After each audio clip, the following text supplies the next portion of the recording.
Okay, good afternoon, everyone. I am Patrick Murphy Welage. I am delighted to be here today, and this is my first time to be at this center, Circle of Friends. And certainly not my first time at Myrtle Beach, but I think it's so wonderful that this space is here and for all the good stuff that goes on here. So it's really great. And when I knew that I was coming back from a visit this week, I had called and said, I have a lot of history in India. I've been to India 10 times since first went in 1970, and I'd love to give a talk. And I had recently got the Korshed's book, Fortunate to Love Him, and I have a very personal story about my experience with Korshed. I'll tell that to you in a moment, and I have some slides from those early years. And then they referred me to Jeff, and so here we are, and this is great. Just a little bit about my history with Meher Baba. In 1970, I had moved to Aspen, Colorado, and I was taking a yoga class. And at the end of the class, in the meditation, the yoga teacher was giving some what were Baba quotes, and I just liked what I heard, and I said, "What are these quotes that you're reading? They're so beautiful." And she said, "Yeah, it's some guru from India." It's like, okay. And I'd go back to the class. It was in the summer, so it was outdoors and in the mountains and quite beautiful. And she would read more quotes. And I said, "Well, who exactly is this? What guru are you talking about?" She said, "Well, his name is Meher Baba." And she said, there's a Baba community of people, 20 of us or so living in Aspen. Aspen's a very small town, a base population of about 5,000 people. And we maybe once a month or so gather and have a potluck, and we're having one in a couple weeks, and you're welcome to come. Like, okay, thank you. And I went and met some just wonderful people. And there was a guy there who had just come back from India. So this was 1970, this, a year and a half after Baba dropped the body. And he had a little bag of the hard candies, the prasad, and he passed it out, and each person took a piece. And, it's the 1970, people were joking, saying, "Well, take one of these and wait 15 minutes, right?" Yeah. So, we have a prasad, and so there was no program. It was simply a social potluck, and a few people were talking about Baba and the idea that, he's the avatar, that he is God in human form. And so, wow, this is like powerful. This is good stuff, good medicine. And the next day, I went for a walk up Hunter Creek Valley. I had 3 dogs at the time. And I was trying to intellectualize that. Guru from India, God in human form, and I was struggling with it. And all of a sudden, I got it. Just Baba got me right in the heart. And I have never had one iota of doubt since then. And that was 48 years ago. So I've been with Baba a long time. And just a couple months after that, I was so intrigued that I said, I've got to go to India. I knew that he had dropped the body, but I have to go. And I didn't really know anything about India or the mandali or any of that. And I went for 2 months. I went to Nepal to go trekking, and then I went to India to the Baba Center and then came back. And I was called. It's just so funny how that happens, So I like to say to people that I am not searching for anything. I found it. The trick now is simply to remember it. And guess what? I forget every day. It's like, oh, yeah, right, Baba, bring it home, bring it back, It's been such an amazing journey, and I've been to India 10 times, and I believe Baba is calling me back one more time next year, if that's meant to be. So the first time I go to India was 1970 in November, and I got to Bombay, and of course, in those days, there was no such thing as a computer, much less a laptop or a cell phone. I mean, you just showed up and you talk to people and figured it out. You know, how do I get here? How do I get there? And it always works. And when I got to Mumbai, I had the name of a hotel, kind of a dumpy hotel at that, and one of the Baba lovers in Aspen said, "Oh, stay at this hotel. It's cheap and it's right near the gateway to India." And then I got the address of the Meher Baba Center in Bombay. So I don't know if I called on the phone or had the address or somebody, and I think it said on the address it was across from a certain cinema. So I get a taxi to go over, and I get out, and it's India. It's downtown Mumbai. It's just, you know, the buildings and every windows have signs, and I'm looking around like, where? I mean, I see the cinema, I don't, you know, and I look up like to the third or fourth floor, and there's the sign in the window, Meher Baba Center of Bombay. Whoa. So I run up the steps, I go in. I wasn't that experienced in world travel and cultures, and so I didn't know, nor did I pay attention to the fact that men sat on one side and women sat on the other side, and I go charging in the back and just sat down on the women's side. And then, you know, people looked, and finally this man came over and kind of pulled me over to the right side. It's like, okay. So after the meeting and prayer, this short little woman, 5 feet tall, Korshed, comes up to me and she says, "Where have you come from?"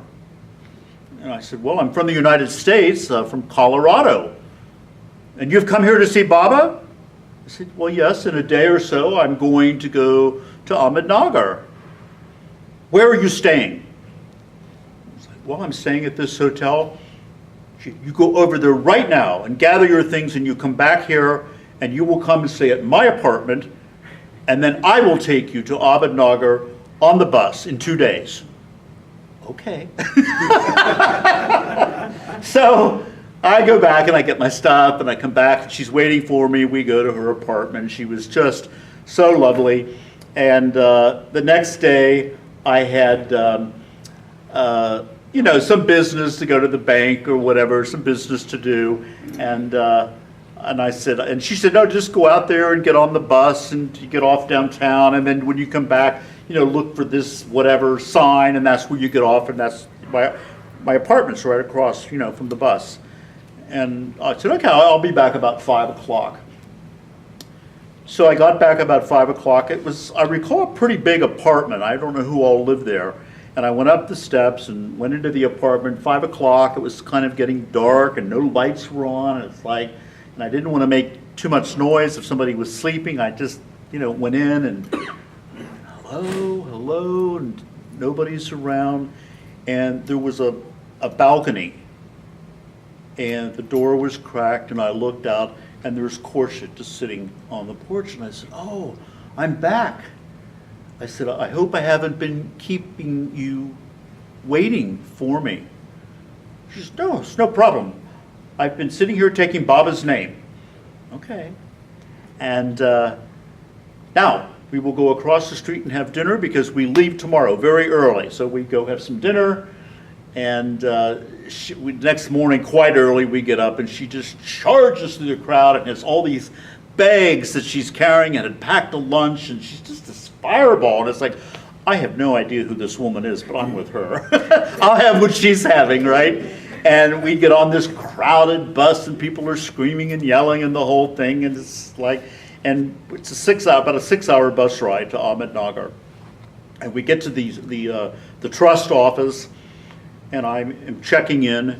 And then she said, "Now, come with me." She brings me down the hallway. She says, "I want you to meet someone." And she knocks on the door, and it was Audie. And I think Audie had been maybe a little sick or tired or something. And one of the things that Korshed said to me after, when I met her at the center, she said, "We've been waiting for you," which was like so welcoming. And Audie said the same thing to me, my first visit. Shakes my hand. "We've been waiting for you." It's like, wow, these people are amazing. So in a day or so, we go out to Meherzad, So I know that I'm going to meet Monty and Mara, and of course I know that you can't touch Mara. I already knew that, and it was the same thing. We've been waiting for you. Oh, really?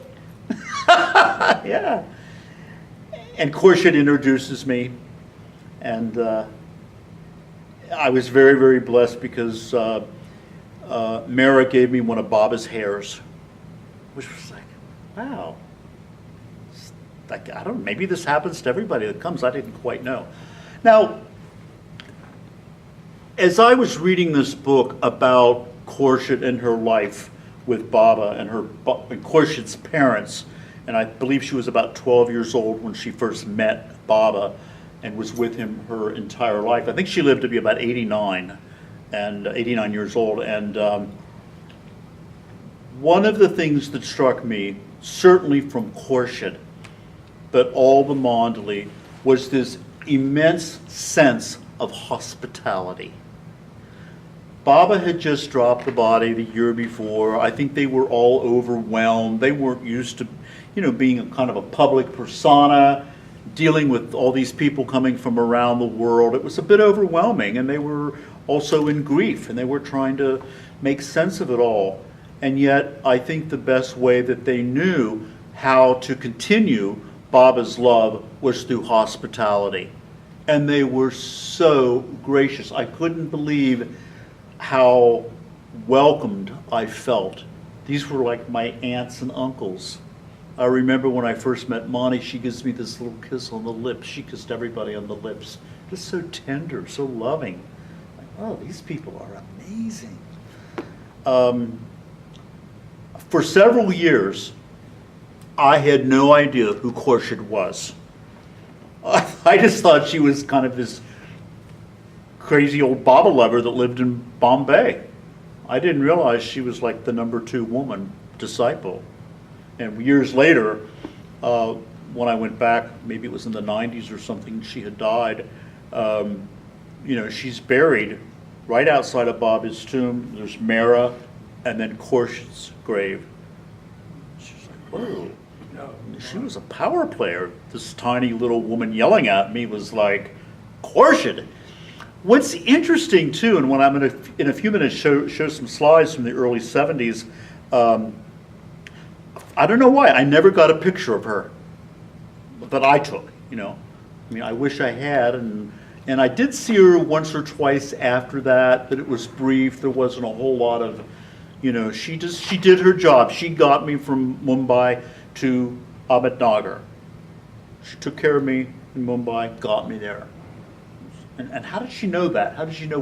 Just some hippie kid shows up and she's like, she knows what to do. And she was just, they were all amazing, but my introduction to the mandali was with Korshed. When this book came out a couple months ago, and I ordered a copy from Sharir Books, and it's such an easy, beautiful read, and all just the little details of her day-to-day life. And how many of you have read this book? Some of you have, yeah. I just want to read a short passage. There are a lot of wonderful passages, but the one that I think just stands out to me is when she writes about the first time that she met Baba. And I believe she was about 12 years old. She was, and her parents had talked about Baba, and her father loved Baba and so forth, and that she had never met him in person. So they're at the train station. At last, the train from Pune arrived, and I immediately rushed onto it when the door opened. There was a woman sitting in the doorway of the compartment, and I blurted out, "Where is Marwan?" I wasn't interested in anyone else. I only wanted to see Marwan. Later, I learned that this woman who was sitting in the doorway was Marwan's mother, but I didn't know her back then. Looking at me, she pointed to the train compartment at a little distance, and said, "There." And then I saw him. Though I was still some distance away, I thought, oh my, he really is just as beautiful and young as my father said. I fell in love with Marwan the moment I saw him. I felt such a tremendous peace in my heart. It was a wonderful feeling. I loved him so much and felt immediately and tremendously happy just to be with him. I had such a good feeling in my heart at that moment that I felt as though all the years of my life had been wasted until that moment of seeing him. She's 12 years old, but when I felt that I had finally found everything that had been missing in my life. I loved Merwin so much in that first moment. Oh my, I thought, he is not like other people. Merwin had such big, brown, beautiful eyes. They were lovely light brown color, like rose petals, but very intense, active, always moving here and there. They flashed back and forth. And his nose was noble and beautiful. Merwin's mustache was fine and narrow and pointed at the ends. His skin was peach-colored and so attractive. He was young and with a silk scarf wrapped on his head like a wedding turban. Really, he was so very beautiful, just as my father had said. I was drowned in his beauty. As soon as I saw Merwin, I felt such a relief in my heart as I had found a treasure I had lost and been looking for a very long time. I felt such a sense of satisfaction that I cannot express it in words. I just kept looking at Merwin. I didn't know for how long, and Merwin said to me, "Who are you?"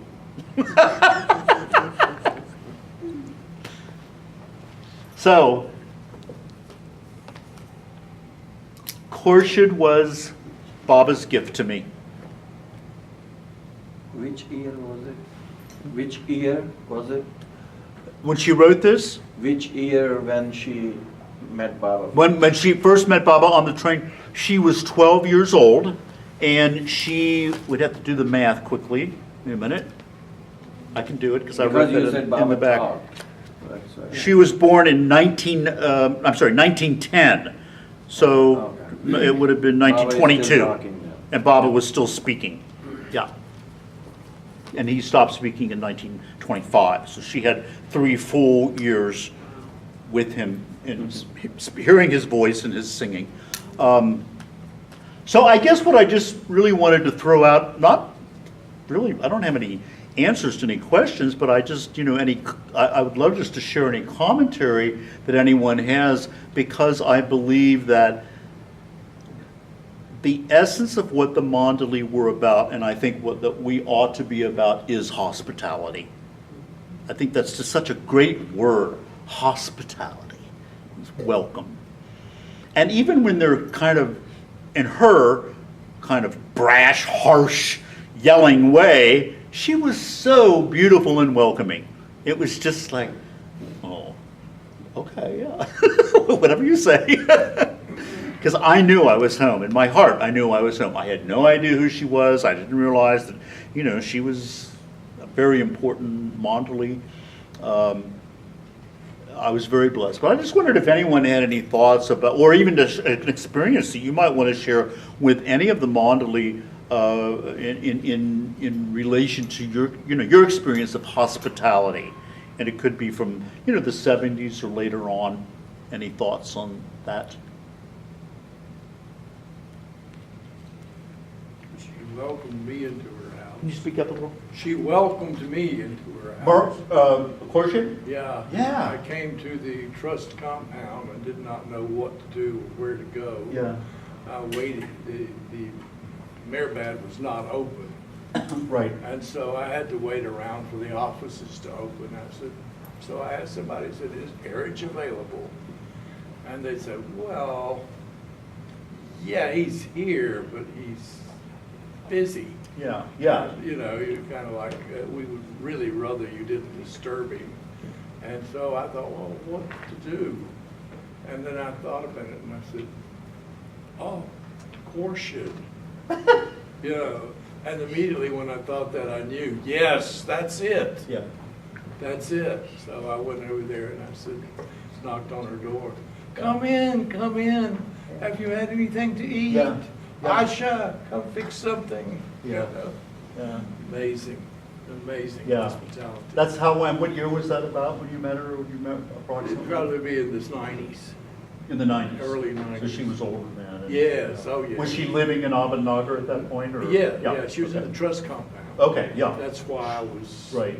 possibly going to see Because her. most of her years, and she'd go back and forth, but Baba kept her in Bombay, wanted her there. Yeah, for And a then long time. eventually but brought her up. never knew her in those years. Yeah. Yeah, thank you, that's beautiful, yeah. Anyone else have any experience? Jeff? Yeah, I used to go and stay with her in Bombay. Yeah, okay.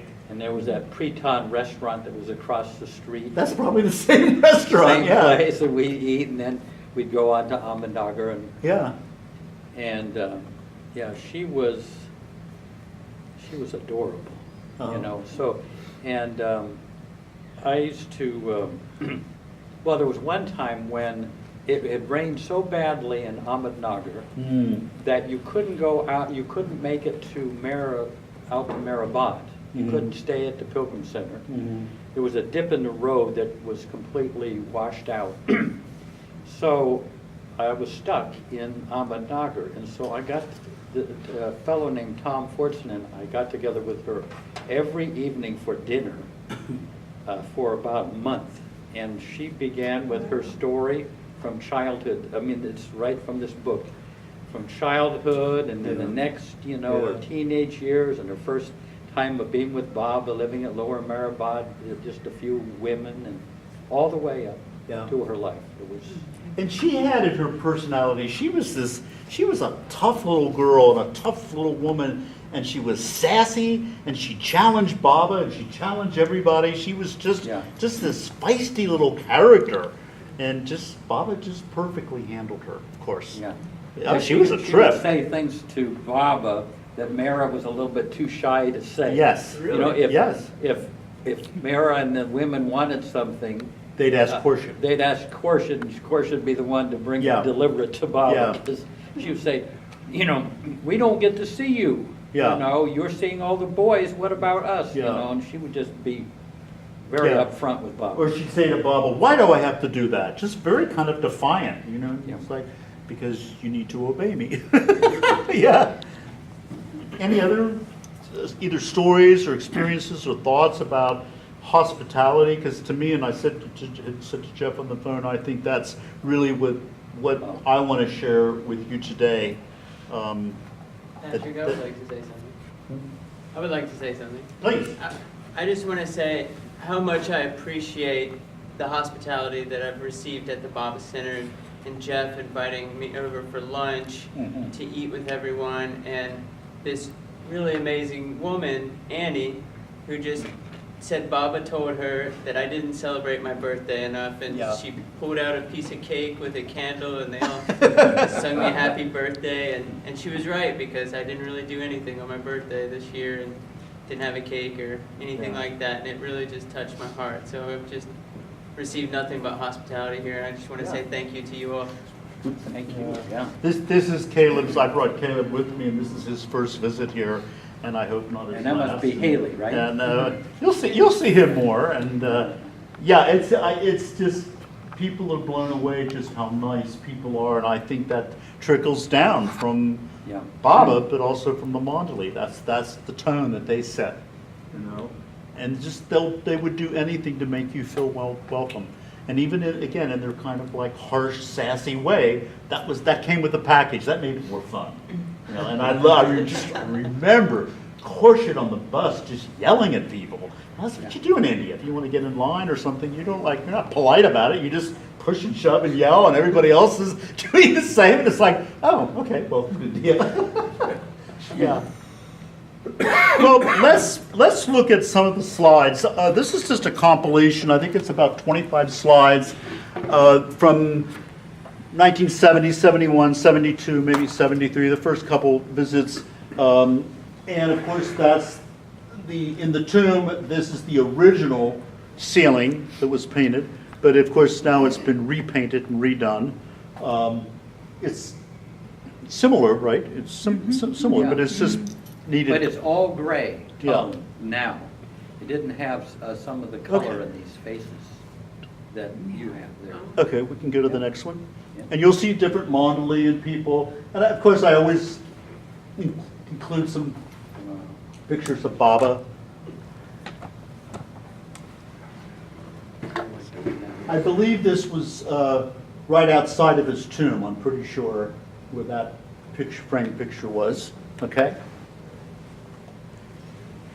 And of course, in the tomb, every morning, how people would go up so lovingly and clean the tomb and lay out the flowers and the cloth, and it's just a beautiful ritual every morning. In those early years, and I realized how lucky I was, and if you went there in the early years, there were times I could sit in that tomb alone for an hour or two. That's unheard of now. Now there's a line. It's even possible today. And sometimes it's so busy that you can't even go in. You just go to the doorway and you bow, and they keep moving you. During Armatidi or something. But in those days, it was really cool with the stone and the marble. It'd be hot outside, and I could sit in there for an hour or two by myself. I mean, that was cool. Okay, next. What year are these from, these photos? I'm sorry, These what? slides are from what year? I didn't hear What year or years? These are in the early 70s, 70, 71, 72. Thank you. That's a beautiful shot. Yeah, the light Okay, coming in the window. next. And of course, people are surprised that it's a simple, small building. Nice colors. And Mansari, Baba told her to live up on the hill next to the tomb, and she was never allowed to go off of the hill until she died, and then they brought her body down across the tracks and cremated her body, and she's buried down at Mehrabad. And do you know the story about her? Well, she had many dogs, but when she died, the one dog, her dogs loved her, and the dog followed her body down, and then they cremated and buried her, and that dog never left the grave.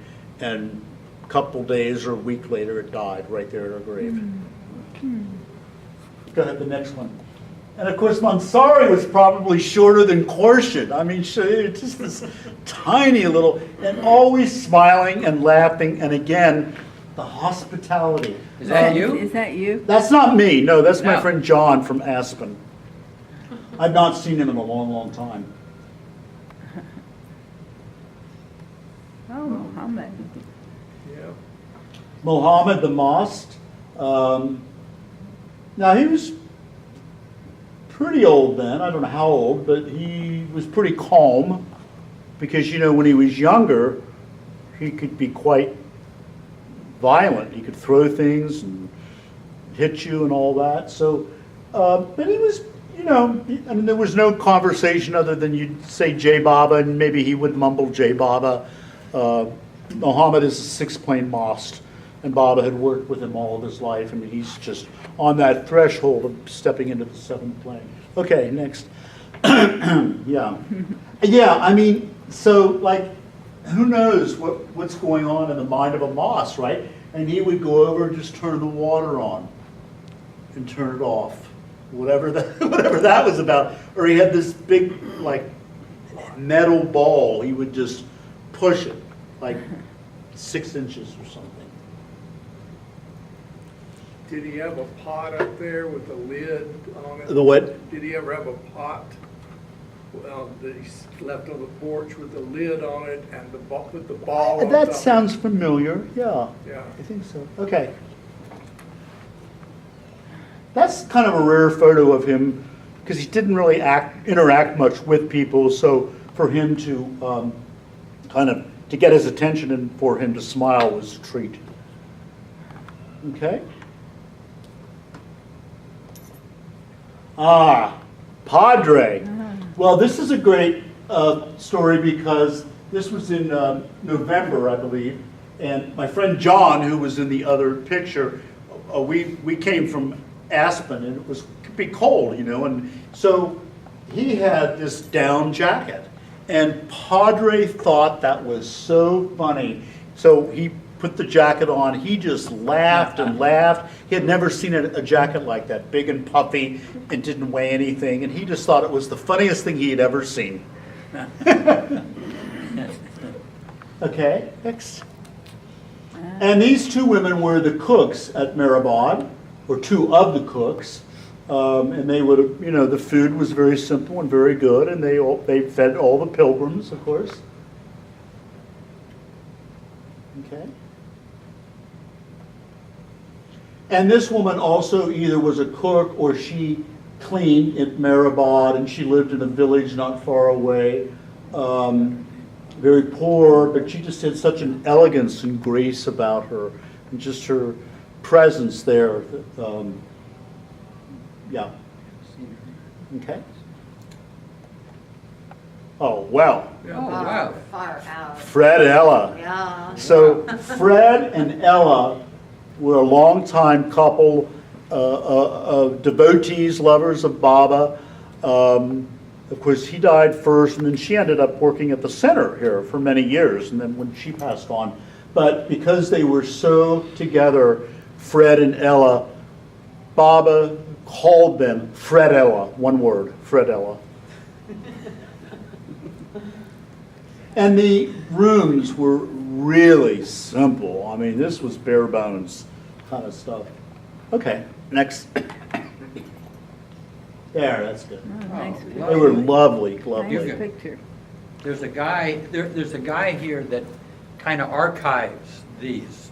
If you can get these to him, Well- these are magnificent. Yeah, thank you. I'm giving a copy of this CD Are you to thinking Jeff, of Baba? and you can do, they're, I don't own them, I don't have any, Yeah. ownership, so anybody's welcome to Yeah. have any of these. So thank you for mentioning that, Jeff.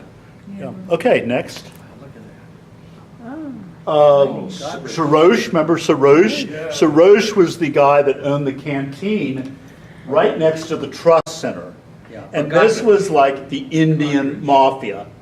If you needed anything, that's who you went to. And so one of the things that I learned was somebody said, when you go to India, bring a bottle of Johnny Walker Scotch. And the first thing you do when you get there is bring Sarosh the bottle. And anything you want. And believe me, he could take care of anything. It was just total India mafia, and that's just how life works there. Yeah. But you'd go there to buy supplies and all the kind of stuff you might need. Okay, next. Who's this? Oh, now this was a good experience for me. I don't remember if it was in Ahmednagar or somewhere, and of course Baba was very strict about not giving money to beggars. And yet, the first time you go to India, it really tugs at your heart. You see these people who have nothing, living on the street, everything that they own wrapped up, or a little metal bowl or something. And I knew not to give her money. So I gave her a Baba card. I handed her a card, and she just I don't know if she knew who Baba was or whatever, but she accepted it and was so humble about it. And it's it's the best I can do. Okay, next. Well, of course, at the bottom of the hill, if you go up the hill on that side is the tomb, and then on the other side of the tracks is Mehrabad, where people lived and where the pilgrims stayed then. And of course, this wonderful train that went by maybe once a day. And not everybody, but a lot of people would come out to the tracks. It was a big deal to see the train go by, Now go to the next slide, because it's really even more intense.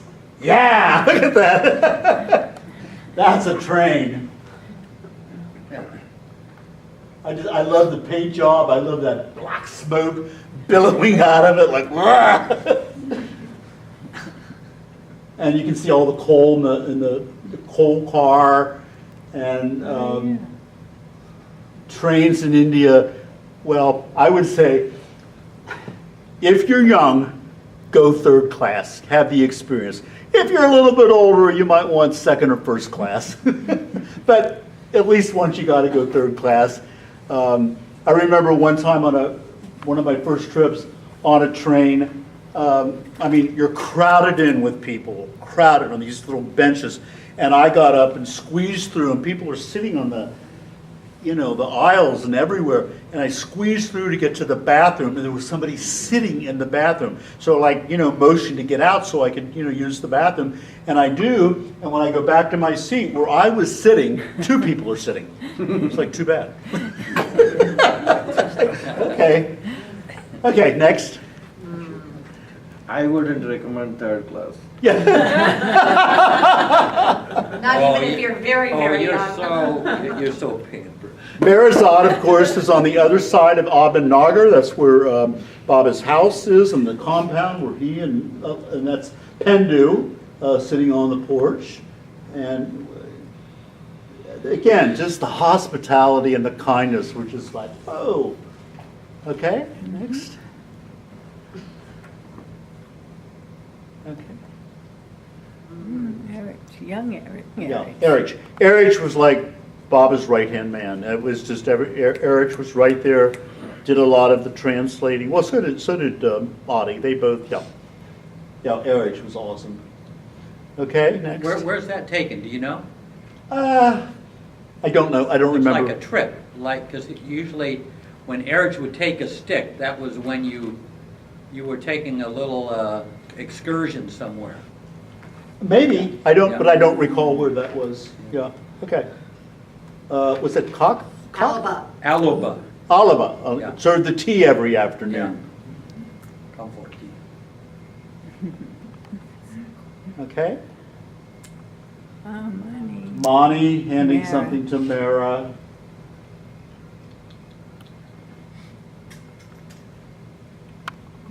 Okay.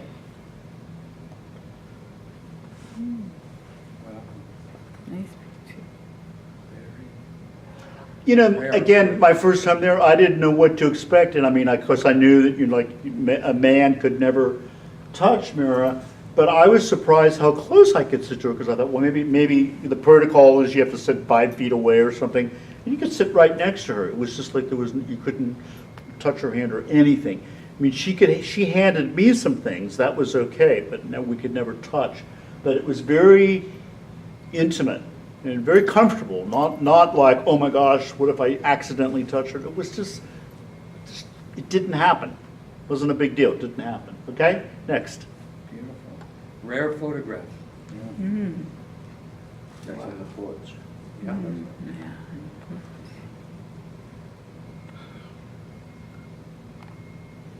Okay.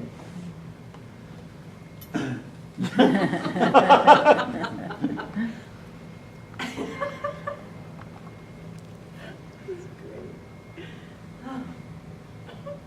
dear. Okay.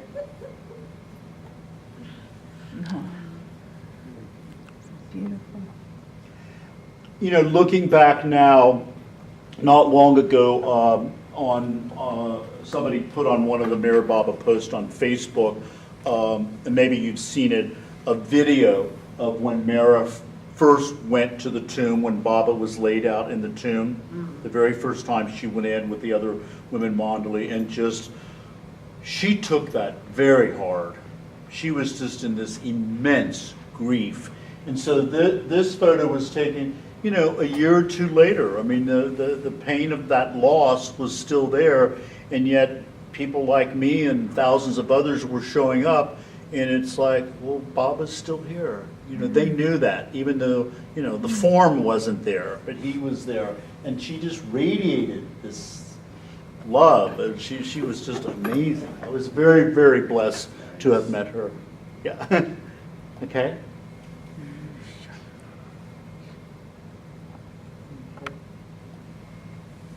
And that's right outside of either Mara's room or Baba's room. Mara's. Mara said if you look at the tree, you'll see the image of Baba's face. And I can see it, I don't know, maybe, but it's there. And it was kind of like, wow, that's cool. Okay. Nice. Oops.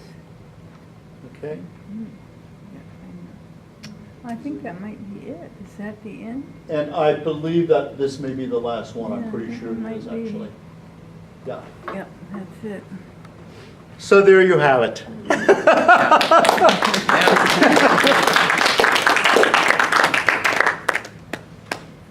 Very nice. Wonderful. Any other comments or you what? When I went there, Uh-huh. she was living in the trust office. It was later on, you Who, know. and she- Korshed? Korshed, Yeah. yes. And she'd always have people, if you came there, she'd take you in and she'd always give you sugar and dried chickpeas. That was, Yes. nobody else did that, but she Yes. had sugar and dried chickpeas. That she'd give you a pinch of sugar. It's actually a piece of wood, it's quite light, and the image has been burnt into the wood. So Oh, he lives in Florida, and he's an artist, he does a lot of beautiful woodwork, and I sent him a picture, I said, gee, you think you could do something with this? He goes, oh, of course, and this is it. I wear this every single day. Yeah. Picture Bala, yeah, I can see it. I love punch. Well, thank you, everyone, for showing up. Jeff? Oh, I just a story of how approachable the mandali were. Korshed used to live in this little room with with two girls and Saddam and Asha. I mean, it was a little room that was divided into two parts. Yeah. And I would play hide and seek with the kids. I would hide. But can you imagine, one time, Korshed would sit on the bed, and I got around her, Oh, like this, and then she covered me with covers. So I was like wrapped around yeah. Korshed. Oh, And my the little gosh. girls are looking for me. And Korshed is just sitting there, and the girls are that's looking here funny. and there. I mean, if you imagine doing this with Matthew or Luke or Mark or Mary or Martha. Yeah. I mean, from the Yeah. Bible, they were so Yeah. approachable Yeah. and so just pl- natural and playful. family. Family and playful and very, yes, very, it never ceases to amaze me, just Yeah, they just, no self-importance. not a Really. bit. You were important, but they Yeah. were, yeah. I apologize for being late. I was with some people on a special tour on the center. Could you just say how long you got to stay with, you might have already spoken of this, but could you? How long I what? Stayed with, were able to visit in India when you were there with Korshed? On that first visit, well, I was gone for 2 months. 1 month was in Nepal, the rest was Mumbai, and then Ahmednagar, and then back to Mumbai for a couple days and home. So my actual time with Korshed was maybe 4 days, 2 days at her apartment, 1 day traveling on the bus, and then maybe another day she helped me get settled in. And then she was around for a while, and then she went back to Mumbai. And I saw her later at other visits, but that first time was, probably 4 days. It was intimate time with her. But again, I didn't know who she was. I just thought she was this crazy old Baba lover from India. I had no idea. She was like, Korshed. Yeah. Yeah. So you traveled with her by bus from Bombay to Oh yeah, she made me. Ahmednagar? Oh, she met me at the center. That's what I said right before you got here. Just at the Baba Center in Mumbai. Where are you from? Where are you staying? You go right over there now. Get your stuff and you come back here. You will stay with me, and we will go on the bus in 2 days. It's like, okay. Oh yeah, she was like, no. Well, see, and that's how Bob treated some of the really close mandali. He was very strict and very sort of like, he'd clap his hands when he wanted, and I think they kind of picked up on that. It wasn't, maybe it seems abrasive, but it was like so loving. It's like, and I was so happy to have somebody like a local take me. Like, Yeah. I mean, I would have gotten there, but it's like, whoa. Yeah, I know. And they all kept saying, we've been waiting for you. We've been waiting for you. Yeah, all the mandali said that. It's like, really? Little old me from Colorado? We've been waiting for you. So. Had you let them know you were coming, or did you just show up, or? I didn't get there till 7. Oh, in 8, those so it's very days, you had to different then. send a letter. I mean, it was there. You'd had to send a letter to say you were coming, and then you'd get a letter back from Audie saying, okay, we're expecting you on this date approximately. It wasn't quite like as it is now. And they, you know, they were pretty cool about it. One of the things I didn't mention, and I'll just mention this briefly, I'm a retired professor. I've been retired for 8 years, and I taught theology, philosophy, and theater arts. And in one of my theology classes, I used the book Avataric Advent about all the avatars.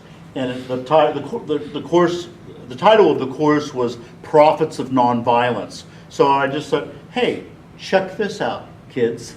You know?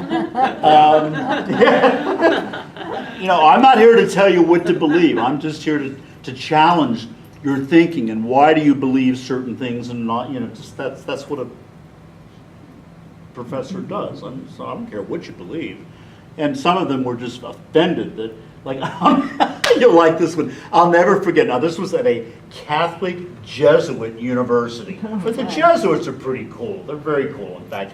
And when this came up about, you know, I did this lecture on Baba, and then he claimed to be the avatar, and that he claimed he's God in human form, not just a holy man from India. He is the same as Jesus and Buddha and so forth. And I'll never forget, this one girl said, well, does the Vatican know about this? Well, I'm sure they do. Maybe you should call them, though, just to remind them. And then you should have said, like, does Vatican know that Jesus was actually buried in India? That Jesus spent time in India, yeah. I think there's a lot the Vatican knows that they just want to keep it in the vaults. So, it's been, yeah, it's good. There's so many ways to share Baba, and I was very lucky to be able to bring it into a classroom with, you know, reading and writing and. That is cool. Jeff. And speaking of the Vatican, there were a couple of people, Baba lovers from Calcutta, and they brought a photograph one day to Mother Teresa. You know, Mother Teresa, she put it to her heart and said, "He's Jesus, but don't tell anybody until after. Don't tell anybody I've said this until after I'm dead. Oh, that's funny. Otherwise, the Vatican will cut off my funds." That's Basically. funny. It's Jesus, yeah. Oh, she Yeah. knew. All right, one other little anecdote, and then we'll wrap it up. And I really appreciate your presence today.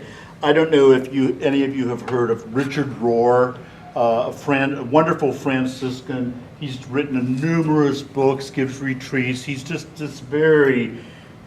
has this way with words, with language of just, you know, getting people to think about the questions and wrestling with the questions and maybe an examination of what an answer might look like. So he tells this story that he went, I believe it was in Northern California, he went to this small town, and there was this Catholic community there, and they were all these charismatic Catholics. They were really intense into the Mass, into the Eucharist. So much so that this small group of people would go to not one, not two, but 3 Masses a day. Wow. They would go to the 7 a.m. Mass, drive to their jobs or bring their kids to school, get in the car, drive back for the noon Mass, eat a sandwich in the car, and then maybe go back to work or whatever, and then came back for the 5 o'clock Mass. You know, and when they said to Richard, just how important it was, you know, to the Eucharist and the Mass and the celebration of this. And, you know, Richard said, well, this is very interesting. He said, I think it's wonderful that you've created this community, that this is very important to you, obviously. And may I remind you that Jesus only attended 1 Mass his entire life. So, you know, it's good to have perspectives. It's good to challenge our thinking and not ever feel that we have to have an answer to anybody. It's just encourage people to explore, you know. Mm-hmm. And if Baba says something to you, and I've told my beautiful young friends, it's like, because Haley's just visiting here just for the day and then goes back to Charleston. I said, you will get exactly what you need out of your visit to the Baba Center. You know, not my job to do that. All I did was open the door and say, welcome. That's the hospitality of Baba. Thank you, everybody. Thank you. Thank you.